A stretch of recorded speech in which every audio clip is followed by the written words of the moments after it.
Please কি please হাত জোর করে বলে প্লিজ প্লিজ একটা গুটি খেও না বলে প্লিজ গুটি খেও না কেন কেন প্লিজ কি প্লিজ গুটি খেও না প্লিজ। গুটি খেও না বলে যে কেন খেতে পারবো না সেটা বল আমায়। কারণ তোমাকে সব বার করতে হবে ফার্স্ট। তো তুই যে না বের করে আমাকে এতক্ষণ দুটো গুটি খেলি তখন আমি খাইনি, খাসনি, সত্যি কথা বল। ওই রুলসটা মেনেছি। কি রুলস মেনেছিস তুই?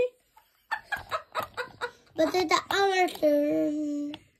কি রুলস মেনেছিস? না না তুই কি রুলস মেনেছিস? আমি না না ডান্স হয়নি, আমি এখনো খাইনি, আমার হাতে গুটি, আমার 6-5 আমি এখনো দিইনি। তুই রাখ, আগে কথা হবে, আমি না খেয়ে ছাড়বো না। তুই দাঁড়া, চুপ করো সবাই। প্রতিদিন এই লুডো নিয়ে ঝগড়া ভাল লাগে না। ইতিমধ্যে 2বার খেয়েছিস তো, তোর কি তখন সব কটা গুটি বেরিয়েছিল? হ্যাঁ, তাহলে কিসের রুলস হলো এটা? যে বাট তোমার আমার সব গুটি ফার্স্টে বার করতাম, তারপর তুমি আমাকে খেতে পারবে। তোর সব গুটি বেরোনোর পর তোকে আমি খেতে পারবো? এটা কোন দেশের রুল? এই রুলটা কে করেছে? কে করেছে এই রুলটা? কোন হরিশ্চন্দ্র করেছে আমি বল? এটা এটা এটা আমি দেখেছিলাম, লেখা ছিল প্যাকেট। কোথায়? কোন প্যাকেটে? প্যাকেট নিয়ে আয়, প্যাকেট নিয়ে আয়। প্যাকেটটা ডাস্টবিনে গেছে। প্যাকেটটা বাংলায় লেখা ছিল এই রুলটা? কিসে লেখা ছিল? ইংরাজি। কি লেখা ছিল ইংরেজিতে?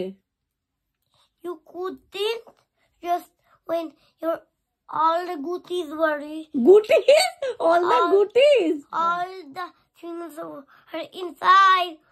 You could not eat the other person, but when they're all outside, you could eat.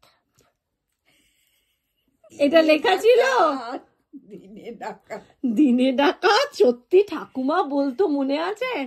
আমি এটা খাবো, এটা আমি খাবোই খাবো, Hey, আমি খাবো। কি আমি এসব রুলস মানি না, আমি রুলসটা লেখা দেখিনি, যবে লেখা দেখবো তবে। ওকে সব গুটি উল্টো করে দিচ্ছ কেন? কেন কেন কেন?